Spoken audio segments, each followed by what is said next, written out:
Alors, bien-aimés, bonsoir. Amen, amen. Nous sommes contents d'être en la présence du Seigneur une fois de plus ce soir. Amen. Alors, la dernière fois, lundi passé, nous avons parlé de la fête de la Pentecôte. Alors, il était question de finir parce que nous avons compris en fait que lorsqu'on parle de la fin des temps selon la prophétie de Joël, alors elle s'accomplit, n'est-ce pas, la fin des temps commence lors de la descente du Saint-Esprit, le jour de la Pentecôte. Et en ces fins de temps, nous avons plus que besoin de l'Esprit de Dieu parce que le diable, en fait, est descendu, le diable est animé d'une colère que je ne saurais décrite. Alors, il sait que son heure est arrivée et à cet effet, il ne voudrait pas périr seul. C'est la raison pour laquelle il passe le temps à séduire les nations, il passe le temps à cibler les enfants de Dieu parce que n'oublions pas, nous sommes la cible du diable. Donc, nous avons plus que besoin du Saint-Esprit, comme je disais, pour prêcher l'évangile en cette fin de temps. Jésus tarde à venir. Tout simplement, l'une des raisons, c'est parce que l'évangile n'a pas encore été annoncé dans tout le monde. Jésus a dit ceci, lorsque cette bonne nouvelle sera répandue dans tout le monde entier pour servir de témoignage, alors viendra la fin. Donc, nous comprenons tout simplement qu'il y a des personnes qui n'ont pas encore écouté l'évangile, il y a des personnes qui ont besoin d'entendre l'évangile. Alors, comment quelqu'un peut-il croire si on ne lui évangélise pas? Ce n'est pas possible. Il faut qu'on parle de Jésus à quelqu'un pour qu'il croie. Alors, Dieu ne doit pas descendre du ciel pour évangéliser. Il nous a donné le mandat. Nous sommes appelés à évangéliser. Il a dit, allez, ce n'est pas une suggestion, c'est un commandement. Il dit, allez, faites des nations les disciples. Celui qui croira et qui sera baptisé sera sauvé. Donc, c'est de notre responsabilité, bien-aimés, d'aller. Et pour aller, nous avons besoin du Saint-Esprit qui nous confère la puissance, le courage dont nous avons besoin d'annoncer l'Évangile. Nous avons besoin que des choses se produisent lorsque nous parlons en son nom. D'où l'importance même de la fête, n'est-ce pas, de la Pentecôte. Alors, nous avions dit ici que la Pentecôte confère un très grand pouvoir et il y a un prix à payer. Et ce prix, c'est quoi? Le prix à payer est un abandon complet à la direction de Jésus-Christ afin de pouvoir le servir. Alors, es-tu prêt à t'abandonner à la direction du Seigneur Jésus afin de pouvoir le servir?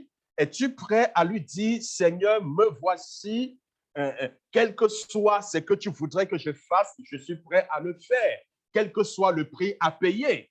Même s'il faut sacrifier ma vie, même s'il faut sacrifier mes ambitions, je suis prêt, Seigneur, à tout sacrifier pour accomplir ta volonté. Est-ce que nous sommes cette nouvelle graine, cette nouvelle offrande des grains, hein? Ces personnes consacrées, ces personnes qui avaient tout sacrifié pour le Seigneur Jésus. Alors, bien-aimés, nous avons besoin de la Pentecôte parce que le Saint-Esprit, nous l'avons dit, le Seigneur ne l'a pas donné à cause de notre perfection morale. Non, ce n'est pas à cause de notre niveau académique. Non, nous avons vu auparavant comment est-ce que les disciples étaient remplis de peur. Les disciples étaient remplis de peur lorsqu'on est venu saisir Jésus dans Matthieu chapitre 26, le verset 56. Nous voyons comment les disciples ont abandonné Jésus et ils ont pris fuite. Oui, ils ont pris fuite parce qu'ils craignaient leur vie, ils craignaient d'être arrêtés, ils craignaient d'être jetés en prison, ils craignaient d'être lapidés. Et même quand Jésus est ressuscité, lorsqu'il est apparu à ses disciples, où est-ce qu'il les a trouvés? Ils étaient dans une maison, la porte était fermée. Oui, bien aimé, la porte était fermée parce qu'ils craignaient, ils avaient la peur. Mais pourtant, Jésus leur avait promis le baptême du Saint-Esprit. Et il leur avait dit, quand le Saint-Esprit viendra, alors cette peur sera bannie, cette peur sera chassée. Et nous voyons justement la Pentecôte, n'est-ce pas, apporte, n'est-ce pas, aux disciples cette force dont ils avaient besoin. Donc, elle vient, n'est-ce pas, transformer leur crainte en foi. Leur crainte en foi. La Pentecôte vient, n'est-ce pas, transformer les portes fermées en portes ouvertes. Alors, ils sont ainsi appelés à aller à annoncer l'évangile dans les rues, à temps et à contre-temps, malgré la menace, je dis bien malgré la menace d'être jetés dans les prisons, malgré la menace de mourir comme des martyrs. Alors, nous avons vu comment est-ce que les disciples ont été arrêtés dans Actes des Apôtres, chapitre 4, le verset 1, le verset 3 et le verset 18. Ils ont été jetés en prison. Le lendemain, on les a libérés et puis on les a interdits de parler au nom de Jésus. Mais qu'est-ce qu'ils ont fait? Ils ont prié. Ils ont prié et ils ont demandé au Seigneur de leur donner plus de force, d'annoncer l'évangile. Et après avoir prié, qu'est-ce qu'ils ont fait? Ils ont continué à témoigner, n'est-ce pas, à enseigner au nom du Seigneur Jésus. Et il y avait de grands miracles qui les accompagnaient. On les a même arrêtés, on les a jetés dans des prisons. L'ange de l'Éternel est allé les sauver. Et puis l'ange leur a demandé d'aller dans le temple et de continuer à enseigner toute la vérité de la parole. Et choses qu'ils ont faites, ils sont même allés jusqu'à dire aux dignitaires religieux qui s'apprenaient, qui étaient après eux, en leur disant, mais dites-moi, qui devons-nous obéir? Devons-nous obéir à Dieu ou aux hommes? Mais vous nous interdisez de parler au nom de Jésus. Mais Jésus, lui, nous appelle à parler en son nom. Mais dites-nous à qui devons-nous obéir? Et il leur dit ouvertement, il est mieux d'obéir à Dieu que d'obéir aux hommes. Donc, bien-aimés, nous avons besoin de la puissance du Saint-Esprit. Surtout en cette fin de temps, bien-aimés. La Bible dit les jours sont mauvais. Rachetez le temps, rachetez le temps. Les gens périssent autour de nous. Il y a les membres de nos familles qui périssent parce que ils périssent sans avoir reçu le Seigneur, sans avoir entendu parler de Jésus, sans qu'on leur annonce l'évangile. Très souvent, c'est parce que nous sommes remplis d'un esprit de peur, d'un esprit de timidité. Mais il faudrait que cela s'arrête, bien-aimé. Il faudrait que cela cesse, bien-aimé. Il faudrait que cela cesse. Et tu as besoin de la force du Saint-Esprit. Tu as besoin du courage du Saint-Esprit. Parce que lorsque le Saint-Esprit vient, alors il te donne le courage. Il te donne, n'est-ce pas, le courage nécessaire pour pouvoir aborder, n'est-ce pas, les obstacles, pour pouvoir annoncer l'évangile, quelles que soient les circonstances, quelles que soient les difficultés. Alors, bien aimé, le Saint-Esprit vient en nous, pas parce que nous sommes parfaits, mais à cause de notre besoin d'être parfaits. Ne l'oubliez jamais. Le Saint-Esprit vient pas parce que nous sommes parfaits. Parce que si nous étions parfaits, on n'aurait pas besoin du Saint-Esprit. Est-ce que quelqu'un me comprend? C'est à cause de notre besoin d'être parfait que le Seigneur, lui, nous donne le Saint-Esprit. Il nous donne le Saint-Esprit. Et souvenez-vous, la Bible dit, l'esprit est disposé, la chair est faible, mais le Saint-Esprit nous aide dans nos faiblesses. Bien-aimé, comment peux-tu vaincre tes faiblesses? Comment peux-tu surmonter tes faiblesses si tu n'as pas le Saint-Esprit? Ce n'est pas possible. Si tu comptes de toi-même, si tu comptes par tes propres efforts, si tu comptes de par ta chair, de par tes efforts pour vaincre tes faiblesses, laisse-moi te dire, tu vas échouer parce que le Saint-Esprit est là pour nous aider dans nos faiblesses. Il connaît nos difficultés. Gloire à Dieu. Il connaît nos faiblesses et nous avons besoin de lui, bien-aimé. Nous avons besoin de lui. Nous avons besoin de lui. Jésus nous a fait comprendre que sans lui, nous ne pouvons rien faire. Amen. Oui, nous ne pouvons rien faire. Tout comme la branche qui ne demeure attachée à l'arbre ne peut rien faire. Elle ne peut pas produire du fruit. Mais de même, c'est impossible pour nous de faire quoi que ce soit sans le Seigneur, sans le Saint-Esprit. Jésus a dit, je m'en vais au Père. Il a dit d'ailleurs qu'il faut qu'il aille voir, qu'il aille au Père afin que la promesse du Saint-Esprit s'accomplisse. Le fruit de l'esprit, c'est quoi, bien-aimé, dans Galates 5? Le fruit de l'esprit, c'est l'amour, la paix, la joie, la patience, la tempérance, la bénité. Nous connaissons tout cela. C'est le fruit de quoi? De l'esprit. Ça veut dire, c'est l'esprit qui produit ces fruits en nous. Ce n'est pas toi qui produis, mais c'est l'esprit qui produit ces fruits, bien-aimés. La Pentecôte n'est pas seulement pour la puissance, mais la Pentecôte également apporte la transformation de nos vies afin que nous puissions refléter l'image du Seigneur Jésus-Christ. Est-ce que quelqu'un me comprend ce soir? Alors, bien-aimé, je voudrais aborder cet aspect, je ne sais pas comment l'aborder. Je dis, il y a comme une pierre d'achoppement. Amen. Lors de la fête de la Pentecôte, une pierre d'achoppement que le Seigneur lui-même a placée.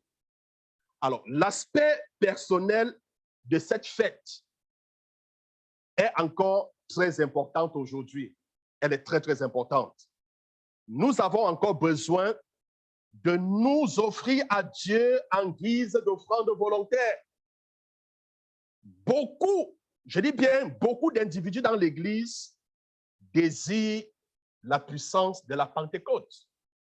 Tout le monde désire la puissance de la Pentecôte, mais non de la même manière que nous trouvons dans Actes chapitre 2. Est-ce que vous comprenez? Ils désirent, mais ils ne désirent pas de la même manière que nous trouvons dans Actes chapitre 2. Est-ce que quelqu'un me comprend ce soir? Plusieurs chrétiens croient qu'il n'est pas nécessaire de parler en langue ou que c'est une cause d'embarras. Plusieurs pensent et plusieurs disent, il y a même des théories, certains théologiens, certains qui disent que non, on n'a pas besoin de parler en langue. Non. Le parler en langue est l'évidence même du baptême du Saint-Esprit. Amen. C'est l'évidence, c'est la preuve initiale que nous sommes baptisés dans le Saint-Esprit. C'est la preuve initiale. Mais comme je disais, plusieurs croient qu'il n'est pas nécessaire de parler en langue ou que c'est une cause d'embarras. Des théories théologiques sont présentées pour essayer d'expliquer que cette expérience biblique n'est pas de notre époque. Certains gens disent que non, ce n'est plus, c'est l'époque des 120, non, ce n'est plus de notre époque. Alors, j'ai remarqué que quand Dieu agit d'une manière nouvelle, je dis bien, j'ai remarqué, quand Dieu agit d'une manière nouvelle, il place toujours une pierre d'achoppement. Est-ce que quelqu'un peut dire une pierre d'achoppement? Oui. Quand Dieu décide d'agir d'une manière nouvelle, il fait comment? Il place une pierre d'achoppement. Dans son œuvre, est-ce que vous comprenez? Il place une pierre d'achoppement dans son œuvre. Dans son œuvre. Je voudrais qu'on prenne nos Bibles dans Romains chapitre 9, le verset 32. Alors, je dirais que le parler en langue par l'esprit est une telle pierre pour certains individus. Est-ce que vous comprenez? Je répète, quand Dieu décide ou alors quand Dieu accomplit une œuvre nouvelle, il met toujours une pierre d'achoppement. Est-ce que vous comprenez? Et le parler en langue par l'esprit est une telle pierre pour certains individus. Pour certains chrétiens, le parler en langue, c'est quoi? C'est une pierre d'achoppement. Parce qu'ils trouvent c'est source d'embarras. Certains pensent, est-ce que c'est nécessaire? Si je suis baptisé du Saint-Esprit, est-ce que c'est nécessaire que je parle en langue? Oui, c'est l'évidence. Tu peux parler la première fois, mais après, tu peux ne pas parler. Amen. Mais c'est l'évidence du baptême du Saint-Esprit. Alors, la Bible dit, en fait, ils ne reçoivent pas le baptême du Saint-Esprit. Pourquoi? Ils ne reçoivent pas, pourquoi? Ils ne reçoivent pas, Romains 9, verset 32 dit, pourquoi? Parce que Israël l'a cherché, non par la foi, mais comme provenant des œuvres. Ils se sont heurtés contre la pierre d'achoppement. Amen. Ils se sont heurtés contre la pierre d'achoppement. Alors, pour certains individus, le don des langues est comme 1 Pierre chapitre 2, verset 8 et verset 9 le dit. 1 Pierre chapitre 2, verset 8 et verset 9. Donc, pour certains individus, le don des langues est comme une pierre d'achoppement et un rocher de scandale. Alors, ils s'y heurtent pour n'avoir pas cru à la parole. Et c'est à cela qu'ils sont destinés. C'est à cela qu'ils sont destinés. Ils se heurtent parce qu'ils ne croient pas. Ils pensent qu'ils n'ont pas besoin de parler en langue. Mais non. Je vais vous apporter plus tard un enseignement uniquement sur le parler en langue. Amen. Uniquement sur le parler en langue. Et puis, on va comprendre l'importance du parler en langue. Alors, bien aimé, la promesse et le message donné par Jésus-Christ renferment une pierre d'achoppement. Les leaders, je vous explique ceci, les leaders religieux ne pouvaient pas comprendre l'incarnation de Christ. Et ils sont devenus très fâchés quand Jésus commençait à parler de sa divinité. Vous savez, quand Jésus est venu dans le monde, comme le roi des Juifs. Amen. Alors, lui-même, on attendait un roi qui viendra, n'est-ce pas, chasser les soldats, les Romains qui gouvernaient et libérer le peuple. Amen. Oui. Alors, Jésus, en fait, était la pierre d'achoppement rejetée par ceux qui bâtissaient, tel que Actes chapitre 4, verset 11 le dit. Alors, Paul enseigne que quoi? Paul enseigne que le Messie crucifié était une grande pierre d'achoppement contre laquelle les Juifs se heurtaient. C'est ce que Pierre a enseigné. Amen. C'est ce qu'il a enseigné dans 1 Corinthiens, chapitre 1, le verset 23. Alors, je vous explique rapidement pourquoi est-ce que Jésus était une pierre d'achoppement pour les Juifs. Pourquoi est-ce qu'il était une pierre d'achoppement? Ils ne pouvaient pas accepter le fait que le Messie était venu pour mourir une mort ignoble. Ils n'acceptaient pas cela. Pour eux, le Messie, le libérateur, ne pouvait pas mourir une telle mort. Du coup, Jésus est devenu pour eux quoi? Une pierre d'achoppement. Est-ce que quelqu'un me comprend? Ils croyaient que Jésus chasserait les soldats romains qui occupaient les pays et qu'il établirait ensuite un royaume glorieux. Ça, c'est ce qu'ils pensaient.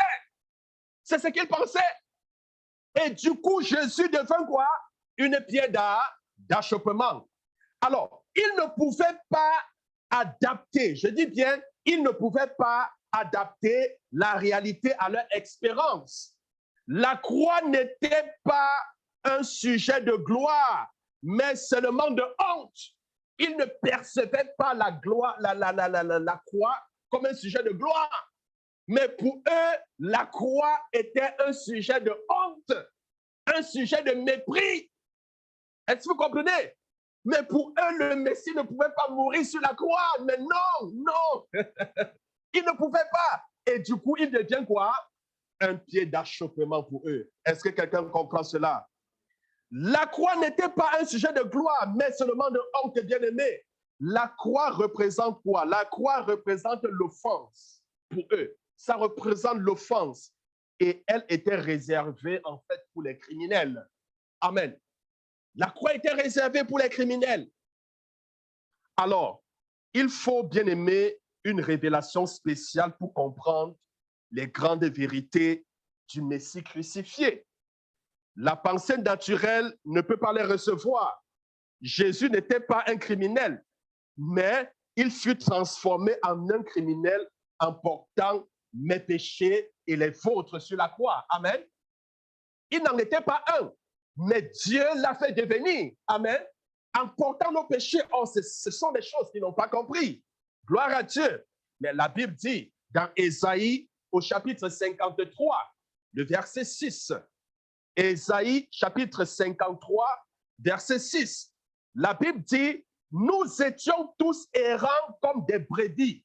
Chacun suivait sa propre voie. Et l'Éternel a fait retomber sur lui l'iniquité de tous. Il a fait retomber sur lui. Il a pris sur lui tous nos péchés. Et la Bible dit dans 2 Corinthiens, au chapitre 5, le verset 21, celui qui n'a point connu le péché, celui qui n'a point connu le péché, il l'a fait devenir péché pour nous, afin que nous devenions en lui justice de Dieu.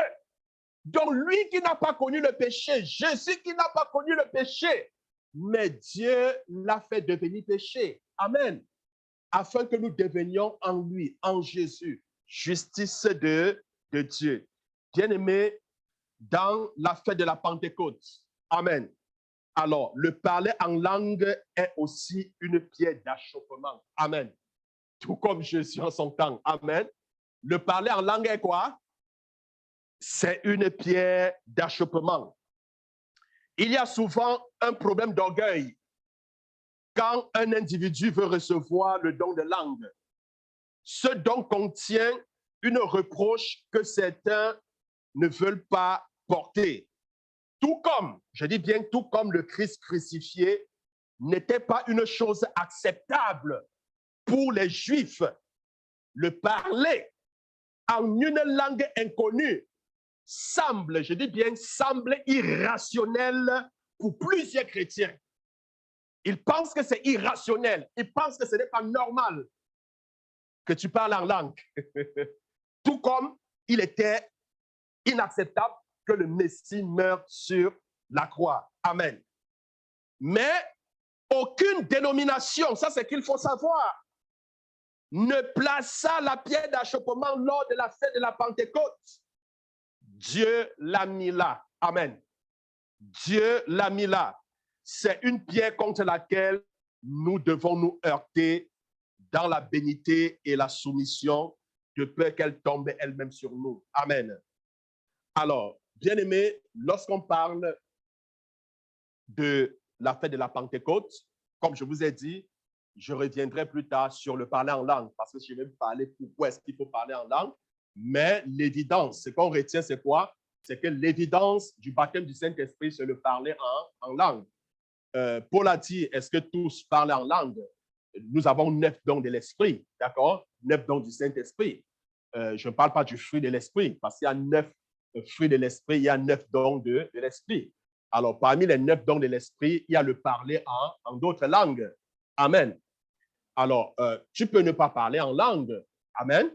Mais le jour, la preuve que tu as été baptisé du Saint-Esprit, tu dois parler en langue. Ça, c'est la preuve initiale. Bien après, tu peux ne pas parler. Amen. Mais la preuve que tu as été baptisé du Saint-Esprit, il faut que tu parles en langue. Amen. Et nous le voyons dans les Écritures. Tous ceux qui recevaient le Saint-Esprit, comme preuve initiale, c'est le baptême du Saint-Esprit. Ils parlaient en langue. Ils parlaient en langue. Alors, bien-aimés, le baptême de feu est également un élément important lors de la Pentecôte. Dans Luc chapitre 3, le verset 16. Luc chapitre 3, verset 16. Il leur dit, ça c'est Jean-Baptiste qui s'adresse aux disciples, à ses disciples. Il leur dit, moi, je vous baptise d'eau, mais il vient, celui qui est plus puissant que moi, et je ne suis pas digne de délier la courroie de ses souliers. Lui, parlant de Jésus, il vous baptisera du Saint-Esprit et de feu. Il vous baptisera de quoi? Et de feu. Donc, la Pentecôte est aussi appelée la fête du baptême de feu. Amen. Elle aussi appelée quoi? La fête du baptême de feu. Est-ce que tu peux lever ta main droite et dire, Seigneur, baptise-moi du feu? Alléluia. Alors, le feu est un symbole de la purification. Est-ce que quelqu'un me comprend? Le feu est un symbole de quoi? De la purification. Bien-aimés, si l'on vous présente de l'or à l'état brut, c'est mauvais. Ce n'est pas agréable à la vue. Vous allez rejeter. Si on vous dit que c'est l'or, maintenant vous allez jeter. Oh, non, je n'ai pas besoin de cela. Mais quand on prend cet or, on la met dans le feu, dans la fournaise, on l'éprouve, on ressent la vraie valeur. Elle commence à briller. Alléluia. Elle commence à faire comment? À briller. Pour que nous puissions briller, bien-aimés, il faut que le Seigneur nous plonge dans le feu. Il faut qu'il nous mette dans le feu. Il faut qu'il nous baptise dans le feu afin de nous purifier, afin de nous bâtir, afin de nous transformer. Mais la Bible dit, comme l'argile entre les mains du potier, ainsi nous sommes entre les mains de l'Éternel. Le baptême de feu nous moule, nous forme, selon la forme que Dieu, lui, il désire. Le baptême de feu implique aussi des problèmes, des difficultés, des épreuves. Amen. Donc, quand vous êtes baptisé de feu, vous commencez à avoir plus de problèmes, plus d'épreuves. Donc, tantôt, il dit, Seigneur, baptise-moi de feu. Peut-être que tu n'as pas compris ce que tu demandais à Dieu. Amen. Peut-être qu'il y a certains qui disent, oh Seigneur, non, non, pas maintenant le baptême de feu. C'est important. Alors, bien-aimés, quand vous êtes baptisé de feu, vous découvrirez que l'identification avec cette fête éprouvera votre relation au foyer. Tu vas te rendre compte que ta relation dans ton foyer commence à être éprouvée. Ta relation même à l'église commence à être éprouvée. Dans la vie générale, ta vie commence à être éprouvée. Est-ce que quelqu'un me comprend? Oui, elle commence à être éprouvée par des épreuves. Gloire à Dieu. Et Dieu ne nous met pas à l'épreuve pour nous détruire, mais il nous met à l'épreuve pour nous faire du bien. Amen. Parce que vous voyez, quand nous venons au Seigneur, tout comme l'or à l'état brut, nous sommes encore bruts. Il y a des chrétiens qui sont encore à l'état brut. Le Seigneur veut détruire cet état brut. Amen. Parce qu'à l'état brut, mais écoute, tu ne brilles pas. À l'état brut, mais écoute, Dieu ne peut pas t'utiliser. Tu n'as pas de la valeur. Est-ce que quelqu'un me comprend? Mais il faudrait donc que Dieu te passe par les épreuves. Il faudrait que Dieu te passe dans le four, dans la fournaise. Amen.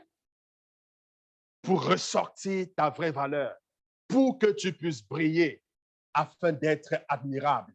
Gloire à Dieu.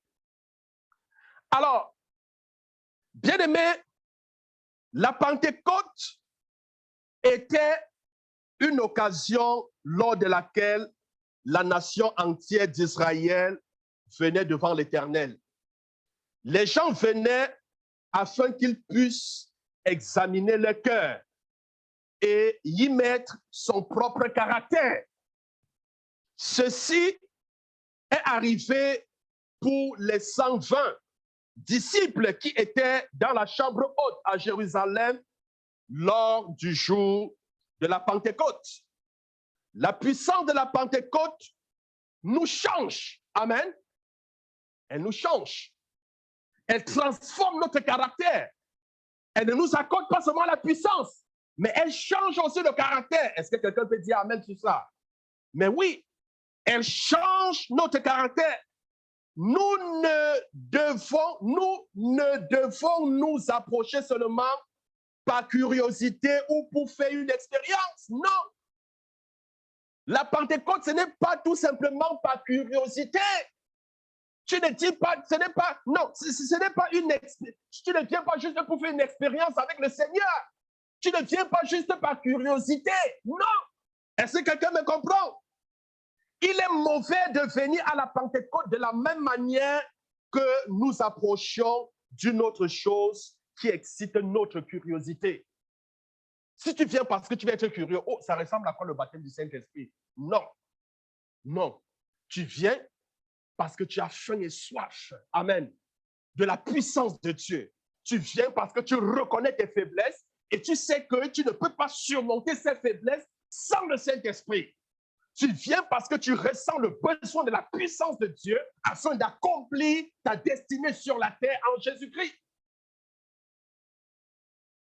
Tu as cette faim, tu as cette soif, c'est ça qui te pousse.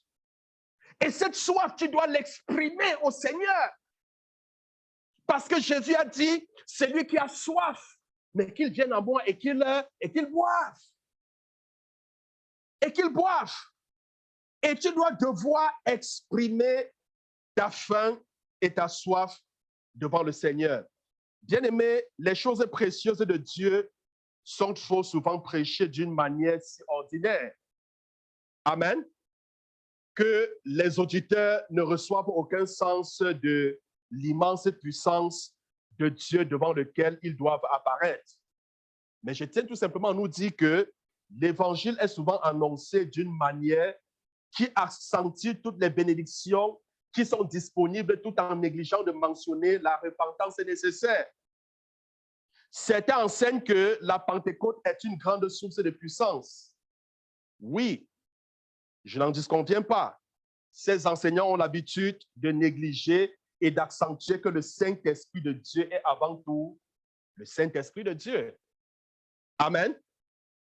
La Pentecôte est une rencontre avec Dieu. Ne l'oublions pas, c'est une rencontre avec qui? Avec Dieu. Et toute rencontre avec Dieu nous transformera. Amen. Je dis bien, toute rencontre avec Dieu nous transformera. Donc, lors de la Pentecôte, nous faisons la rencontre. Et ne pas être transformé. Non, ce n'est pas seulement pour avoir la puissance, pour accomplir, non, sa volonté, mais ta vie, ton caractère. Amen. Tu dois être transformé, ta vie doit être transformée. Tes faiblesses, tu acquiers la force pour pouvoir les abandonner. Bien-aimés, nous devons refléter sa gloire lorsque nous nous approchons de lui. Lorsque nous faisons sa rencontre, nous devons refléter sa gloire. Alors, je me souviens, il y a un pasteur qui a déclaré, quand nous commençons à parler avec Dieu au sujet de la puissance, il commence à nous parler au sujet de la pureté. Amen. Donc, quand nous parlons de la puissance, alors il commence à parler de la pureté. Bien aimé, ceci me rappelle 2 Corinthiens chapitre 3, le verset 17 et le verset 18. La Bible dit, « Oh, le Seigneur, c'est l'Esprit. » Écoutez bien, 2 Corinthiens chapitre 3, le verset 17 et le verset 18. « Oh, le Seigneur, c'est l'Esprit. Et là où est l'Esprit du Seigneur, là est la liberté. » Est-ce que vous comprenez? Le Seigneur, c'est quoi? C'est l'Esprit. La Bible dit, là où est l'Esprit du Seigneur, là est la liberté. Nous tous qui, le visage découvert, contemplons comme dans un miroir la gloire du Seigneur, nous sommes transformés en la même image de gloire en gloire par le Seigneur, l'Esprit. Est-ce que vous comprenez? Mais écoutez, quand vous venez en sa présence, la Bible dit nous sommes transformés. Est-ce que quelqu'un me comprend? Mais nous sommes transformés. On ne peut pas aller en la présence de Dieu et retourner étant la même personne. Ce n'est pas possible. La Bible dit, là où est l'Esprit, là est le Seigneur. Là où est le Seigneur, là est la liberté. Là est la liberté. Mais quand on parle de la liberté, on parle, n'est-ce pas, de l'affranchissement, on parle de la transformation. Et la Bible nous fait comprendre quoi? Mais la Bible nous fait comprendre, bien-aimés, que nous tous qui, le visage découvert, contemplons comme dans un miroir la gloire du Seigneur, nous sommes transformés en la même image. Nous sommes transformés en la même image. En la même image. De gloire en gloire, comme par le Seigneur l'Esprit. Nous sommes transformés par lui. Mais bien aimé, je vais mieux vous expliquer cela. Nous voyons ici l'œuvre de l'Esprit qui enlève le voile de nos cœurs afin que nous puissions refléter la gloire du Seigneur. Amen. Alors, voir le résultat du reflet de sa gloire. La Bible dit, nous sommes transformés en la même image de gloire en gloire comme par le Seigneur, l'Esprit. La Pentecôte est la puissance de Dieu qui nous transforme en son image tout court. Amen. La Pentecôte, c'est quoi? La puissance de Dieu qui nous transforme en son image. Est-ce que tu peux dire, la Pentecôte est la puissance de Dieu qui nous transforme en son image?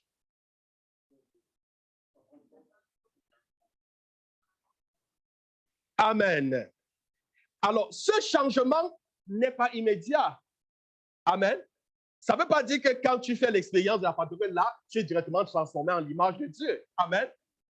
Est-ce que quelqu'un me comprend?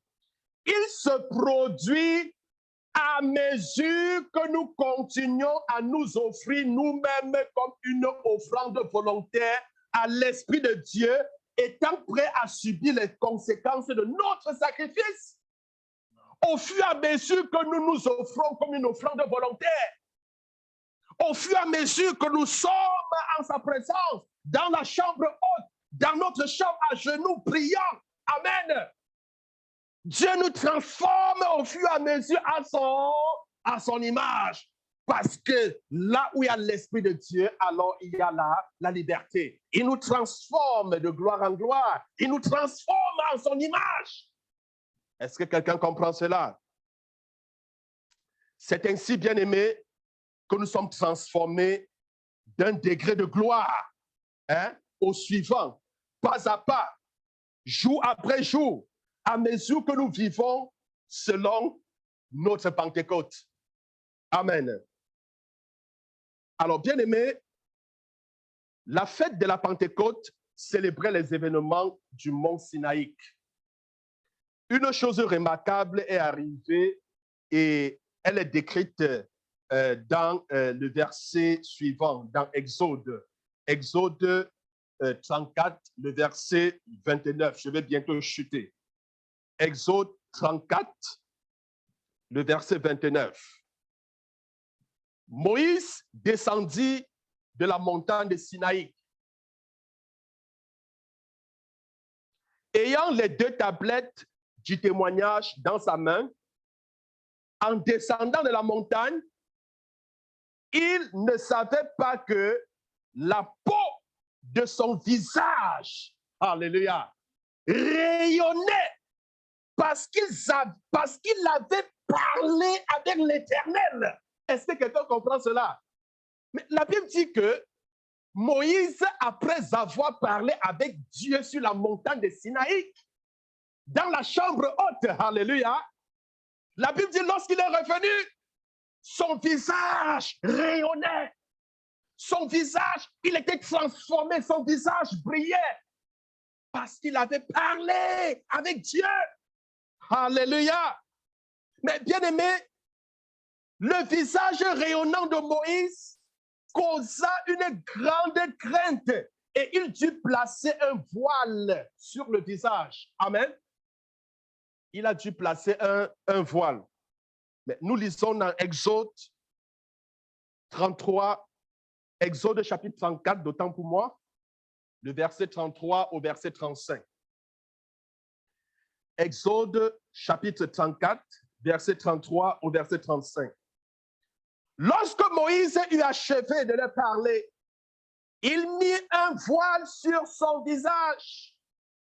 Quand Moïse entrait devant l'Éternel pour lui parler, il ôta le voile jusqu'à ce qu'il sortît, et quand il sortit, il disait aux enfants d'Israël ce qui lui avait été ordonné. Les enfants d'Israël regardaient le visage de Moïse et voyaient que la peau de son visage rayonnait. Et Moïse remettait le voile sur son visage jusqu'à ce qu'il entrât pour parler avec l'Éternel. Amen. Bien-aimé, grâce à son expérience de la Pentecôte, Moïse put passé beaucoup de temps à contempler l'Éternel. Et quel était le résultat? Comme résultat, son apparence devint un reflet de la gloire de Dieu.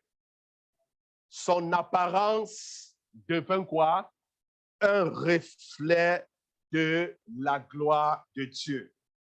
Nous aussi, bien-aimés, nous devons monter l'escalier qui mène à la chambre haute afin de pouvoir prier et passer du temps dans la présence de Dieu jusqu'à ce que nous puissions devenir un reflet de la gloire de Dieu.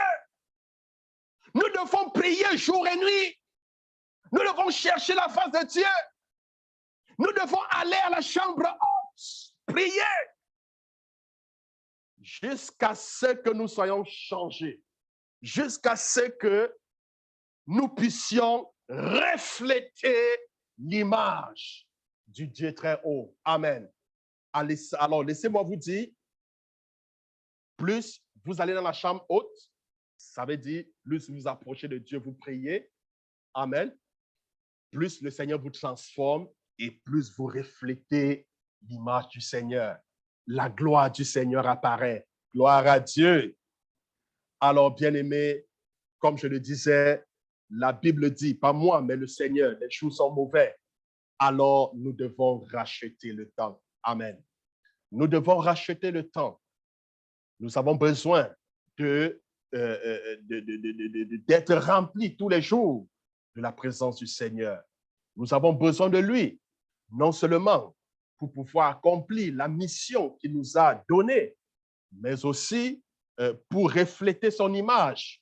Nous avons besoin d'être transformés parce qu'en réalité, sans le Saint-Esprit, nous ne pouvons rien faire. Je voudrais que tu parles à Dieu ce soir. Parle au Seigneur ce soir, bien-aimé.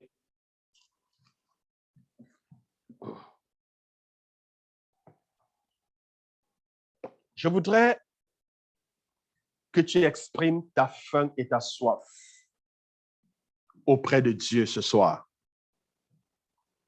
Jésus a dit, c'est lui qui a soif, qu'il vienne à moi et qu'il le boive. Qu'il vienne à moi et qu'il boive.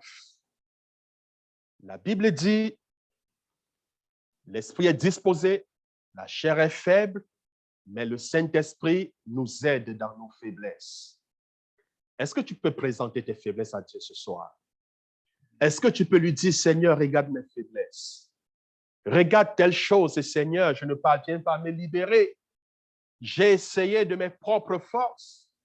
J'ai essayé de mes propres efforts. Mais Seigneur, je n'y parviens pas. Je n'y parviens pas. J'ai la volonté d'abandonner ceci, d'abandonner cela. J'ai la volonté d'abandonner tel péché, mais je n'y parviens pas. J'ai besoin de ton esprit, Seigneur. J'ai besoin de ton esprit, Seigneur. J'ai besoin de toi. Remplis-moi, Seigneur.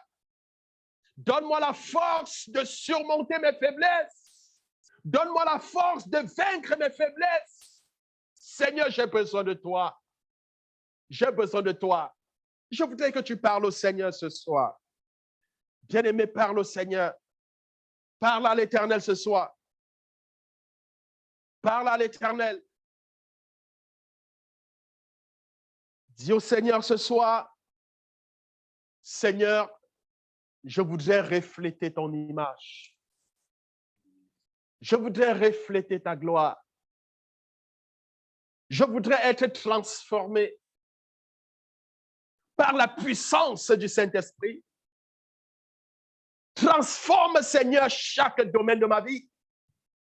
Transforme, Seigneur, chaque aspect de ma vie par la puissance du Saint-Esprit. Ah, Seigneur, j'ai besoin de toi. J'ai besoin de toi, Seigneur. Je voudrais que tu parles au Seigneur. Parle au Seigneur. David a dit, oh Dieu, tu es mon Dieu, je te cherche. Est-ce que tu peux lui dire comme David, oh Dieu, tu es mon Dieu, je te cherche. Il dit, mon âme a soif de toi. Est-ce que tu peux lui dire, Seigneur, mon âme a soif de toi? Est-ce que tu peux lui dire comme une biche, oh Seigneur, soupire après les sources d'eau, mon âme a soif de ta présence. Est-ce que tu peux lui dire, Seigneur, mon corps soupire après toi dans une terre aride, dans une terre desséchée sans eau. Dis-lui, Seigneur, ma vie est un désert. Ma vie est un désert sans toi. Ma vie est un désert qui a besoin des eaux de l'esprit. Bien-aimé, rien ne peut pousser dans le désert. On ne trouve rien de bon dans le désert, sauf les serpents, les scorpions. David a dit au Seigneur, ma vie est un désert. Comme pour dire, il n'y a rien de bon. Bien-aimé, la Bible déclare, demandez à l'Éternel la pluie et il produira pour vous les écluses des cieux. Il répandra sur vous une abondante pluie. Est-ce que tu peux lui dire, Seigneur, je te demande la pluie du printemps. Arrose ma vie, Seigneur. Arrose ma vie, Seigneur. La Bible déclare, lorsque le Saint-Esprit viendra, le désert sera changé en un verger. Le désert sera changé en un verger. Demande au Seigneur qu'il arrose tous les aspects de ta vie qui sont un désert. Et que tout désert de ta vie soit changé en un verger. Que le Seigneur arrose. Bien-aimé, je prie que le Seigneur ouvre les écluses des cieux et qu'il fasse pleuvoir la pluie sur toi.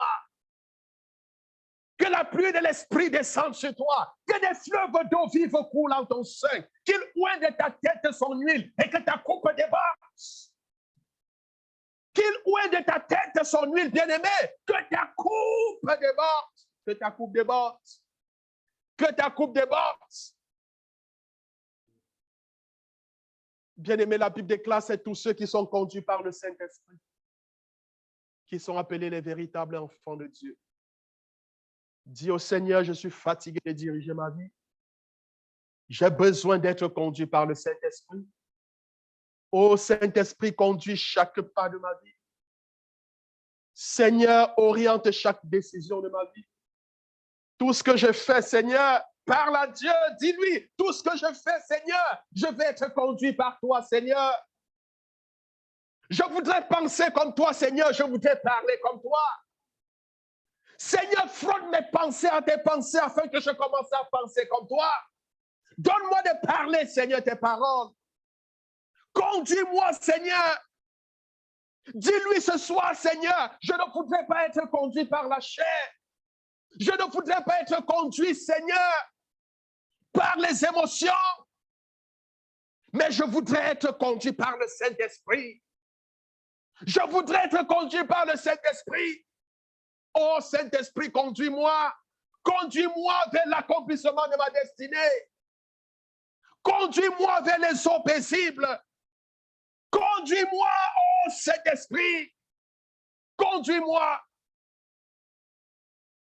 Dis-lui, Seigneur, je voudrais être entraîné. Je voudrais être entraîné par les courants de l'eau de l'Esprit. Dis-lui, Seigneur, transporte-moi par les courants de l'eau de l'Esprit. Transporte-moi, Seigneur.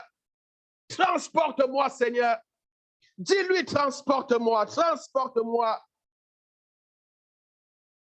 Transporte-moi.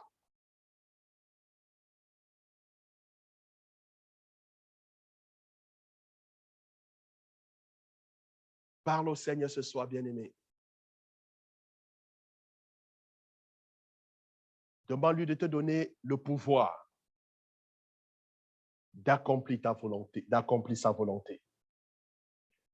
Dis-lui, Seigneur, j'ai besoin de l'onction du Saint-Esprit afin d'accomplir ma mission en Jésus-Christ, afin d'accomplir ma destinée en Jésus-Christ.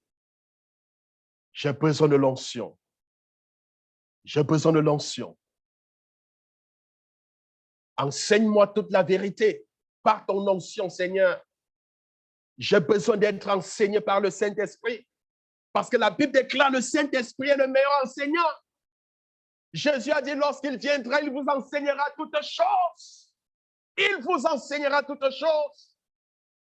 Dis-lui, Seigneur, j'ai besoin de toi. Saint-Esprit, enseigne-moi toute la vérité. Conduis-moi dans toute la vérité. J'ai besoin de toi, ô Esprit vivant. J'ai besoin de toi, ô Esprit de Dieu. J'ai besoin de toi. J'ai besoin de toi. J'ai besoin de toi. Surtout en cette fin de temps où l'ennemi est acharné. J'ai besoin de toi pour annoncer l'évangile avec hardiesse, pour annoncer l'évangile avec courage. Seigneur, remplis-moi de force. Dis-lui, Seigneur, remplis-moi de force et de puissance afin d'annoncer ta parole avec assurance, avec certitude. Et laisse et permets que de mes mains, ô Seigneur, qu'il se fasse des signes, qu'il se fasse des prodiges. Au nom de Jésus, gloire à toi, Seigneur. Bien-aimé, la Bible déclare dans Luc chapitre 1, verset 11 et verset 13, si un enfant demandait du pain à son père, lui donnera-t-il un serpent ou un scorpion? Si nous, donc, hommes méchants que nous sommes, savons donner de bonnes choses à nos enfants, combien de fois, lui, notre Dieu, est-ce qu'il refusera de donner le Saint-Esprit à ceux qui le demandent? Bien-aimé, que le Seigneur vous bénisse. Et tu dois t'approcher tous les jours dans la présence du Seigneur pour être continuellement transformé. Amen. Plus tu t'approches, va tous les jours à la chambre haute. Tu dois tous les jours monter l'escalier qui va à la chambre haute. Amen. Et faire l'expérience de la Pentecôte tous les jours. Amen. Et c'est ainsi que le Seigneur va te transformer et tu pourras refléter son image. Tu pourras refléter sa gloire. Bien-aimé, que le Seigneur vous bénisse. Amen. Je ne sais pas si le pasteur t'a fait.